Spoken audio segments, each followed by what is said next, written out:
Amakuru akomeye kandi amakuru yihutirwa, amakuru arebana n'urubyiruko cyangwa abakoresha inzoga zisindisha. Inganda 8 zakoraga inzoga zafunzwe, ibicuruzwa byazo byakuwe ku isoko. Muri aho bakunzi bacu, ikaze kuri Murindi Movie Recap TV cyangwa Murindi Official TV 1. Uyu munsi turabagezaho amakuru akomeye arebana n'inganda zikora ibisindisha cyangwa ibinyobwa bisindisha zafunzwe, ndetse ibicuruzwa byazo bitegeka gukurwa ku isoko. Ikigo cy'igihugu gishinzwe kugenzura ibiribwa n'imiti Rwanda FDA cyatangaje urutonde rw'inganda 8 zikora inzoga zafunzwe, ndetse n'ibicuruzwa byazo bigomba guhagarikwa kugurishwa no gukwirakwizwa. Reka tubereke izo nganda n'ibicuruzwa byazo. Uruganda rwa mbere barwita Ingufu Gin Limited. Uruganda rwafunzwe cyangwa uruganda rw'Ingufu Gin Limited rwagaragajwe mu nganda zafunzwe, ibicuruzwa byarwo byashyizwe ku rutonde rwo kwibutswa cyangwa rwo kwibutswa ku isoko birimo Red Waragi, Radiant Gin, Ingufu Gin, King Vodka, Royal Castle Gin, Medo Gin, GS Lama, New House, Portable Spirit, Crab Portable Spirit, Hometown Portable Spirit. Izi nganda uruganda rwose n'ibicuruzwa byavuye ku isoko.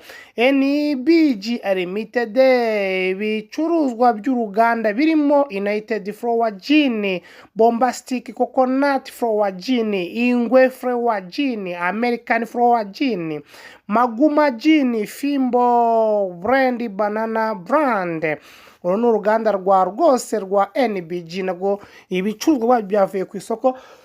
Nihagira n'ubicuruza cyangwa akabona abinywa azabihanirwa n'amategeko kandi mu buryo bukomeye cyane. Uruganda rwa gatatu rwitwa Skydrop Industry Limited rukora ibicuruzwa birimo Senero Gin, Senero One Basic Liquor, Nobris, Guta Gin, Vetas Gin, Inkongo Mutima Jinga Flower Alcoholic Drinks, Ifoto Jinga Flower Alcohol Drink.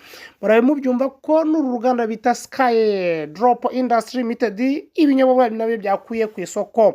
Uruganda rwa kane ruherereye hano mu murenge wa Ndera, umudugudu wa Nyakagezi, akagari ka Rudashya.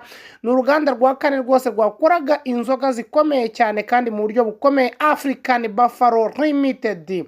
Ndasubiramo, n'uruganda ruherereye mu karere ka Gasabo, murenge wa Ndera, umudugudu wa Nyakagezi, akagari ka Rudashya. N'uruganda bita African Baffalo Limited. Ibicuruzwa byarwo birimo African Baffalo Gin, Charging Whiskey, Moonlight Vodka, Master Ken Whiskey, Trace Vodka, Rio Waragi.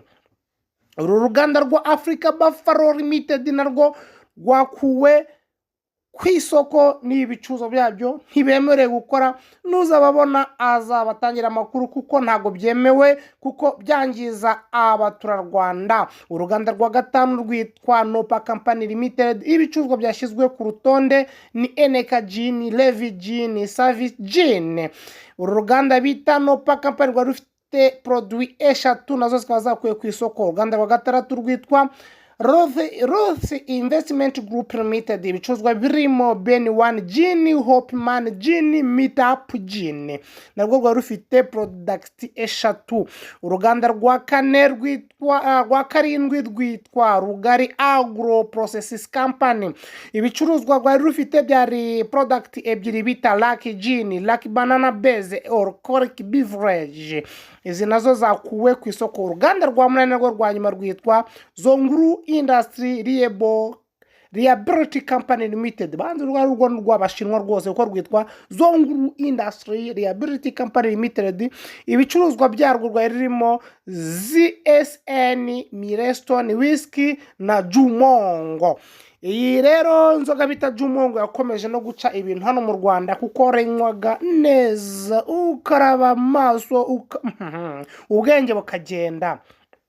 Dusoza, Rwanda FDA yatangaje ko ibicuruzwa byose bikomoka kuri izi nganda niyo bitaba biri kuri uru rutonde nabyo bigomba gukurwa ku isoko. Abaturage barasabwa kwirinda kugura cyangwa gukoresha izi nzoga kugeza igihe hazatangwa andi mabwiriza. Niba ushaka gukomeza kubona amakuru agezweho, komeza ukurikirane Murindi Movie Recap cyangwa Murindi Official TV1, ukande subscribe, like ndetse unasangize abandi aya makuru. Murakoze.